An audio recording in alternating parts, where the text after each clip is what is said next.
Terima kasih masih bersama Pak Dino Patijalal. Pak Dino, kalau misalkan Donald Trump yang menang lagi ya, menurut Pak Dino apakah Amerika akan berubah atau masih tetap seperti sekarang, Pak?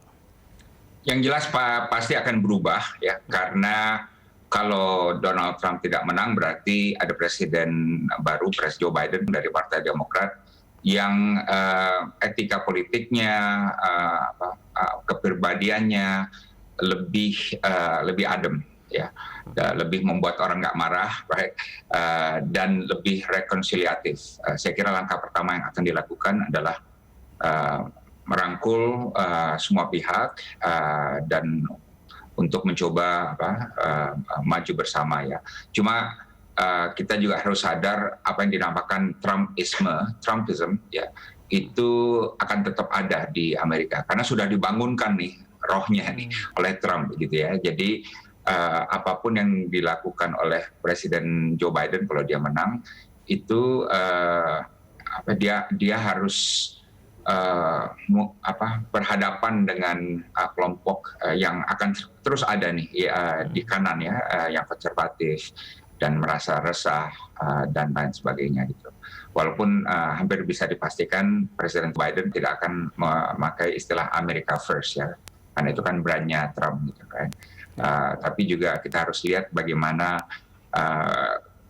situasi di Kongres Amerika. Kita banyak menyorot Presiden Amerika siapa yang terpilih, tapi kalau saya jadi Trump atau Biden, di otak saya hanya satu, siapa yang menguasai Senat gitu. Ya, karena politik 4 tahun itu nanti akan ditentukan bukan hanya oleh Presiden, tapi siapa yang berkuasa di Senat. Kalau di DPR-nya di bawah House of Representatives itu sudah pasti Demokrat menang. Karena selalu dikuasai oleh Demokrat, tapi di Senat ini yang 4 tahun terakhir ini dikuasai oleh Partai Republik, dan kita juga harus perhatikan suasananya seperti apa di sana. Ya. Jadi kalau Trump menang lagi, dia akan terus melanjutkan politik Amerika yang sedikit proteksionis dan agak egosentrik, Pak ya? Iya, dan bahkan saya merasa dia akan bahaya bagi perdamaian dunia. Dan ini bukan pandangan saya, dalam berbagai seminar internasional sering ditanyakan itu, siapa yang menjadi ancaman dunia ya, termasuk di seminar yang diadakan di negara-negara barat gitu ya. Dan banyak mereka yang bilang ya sekarang ini Trump yang menjadi ancaman dunia gitu ya, dan bukan faktor-faktor lain. Mengapa? Karena sikapnya yang impulsif, dia kalau mengambil pertimbangan bukan pertimbangan yang matang gitu ya, dan suka memproyeksikan ke sikap jagoan Amerika gitu, right? Sementara kan kalau politik luar negeri apalagi dari superpower tidak bisa bersikap seperti jagoan gitu ya. Ini bukan film koboi gitu, right? Kayak Rambo ya? Ya benar, right? Jadi harus ya itu yang memperhatikan saya gitu, right? Dan sekarang ini Trump tidak lagi menjadikan Amerika sebagai pemimpin di pentas dunia, gitu, right?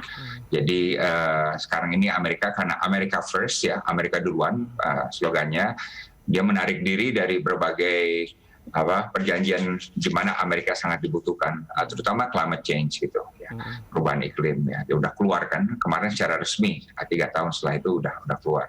Udah gitu yang Trans-Pacific Partnership, perjanjian perdagangan bebas di Pasifik, walaupun Amerika yang salah satu arsiteknya akhirnya dia keluar juga dari Trans-Pacific Partnership ya, dari UNESCO juga, dari perjanjian nuklir dengan Iran juga dan lain sebagainya gitu, right?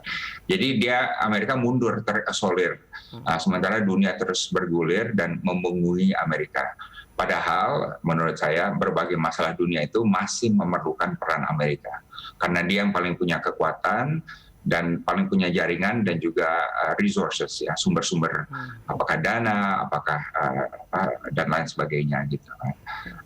Jadi prihatin juga saya dan mudah-mudahan dia tidak terpilih kembali karena sudah cukup 4 tahun. Ya. Itu kalau kita lihat suaranya itu kan tipis sekali ya.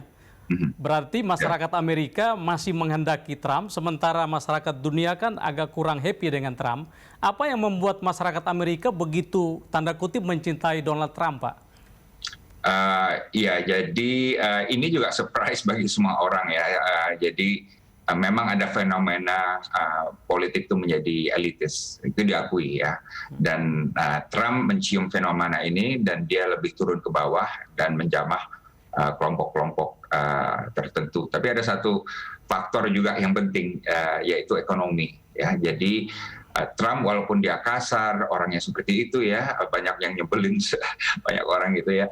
Tapi ada satu yang sangat krusial, yaitu pajak diturunin dari 35% menjadi 21%. Pajak korporat ya.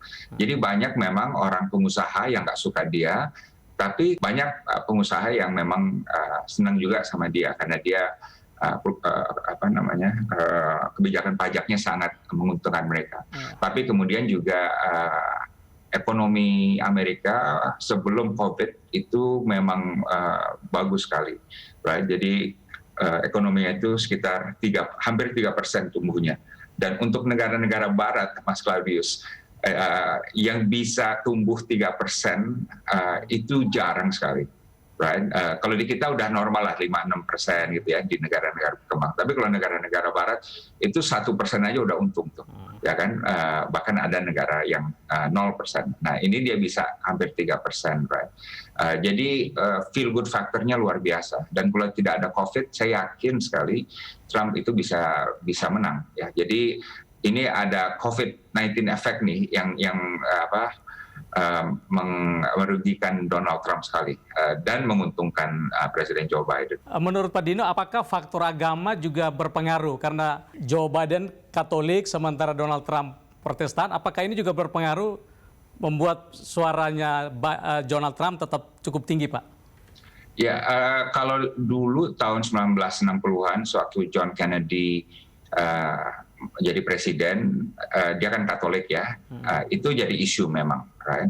Karena pertama kalinya ada orang Katolik jadi presiden. Kalau sekarang udah nggak lagi. Jadi kalau kita lihat dalam kampanye kemarin segala macam, tidak ada satupun yang merujuk pada agama dari Joe Biden, right? Tapi apa yang jelas Trump kuat sekali di kalangan evangelis, apa yang dinamakan Bible Belt di Amerika ya, dan dia tahu sekali tuh.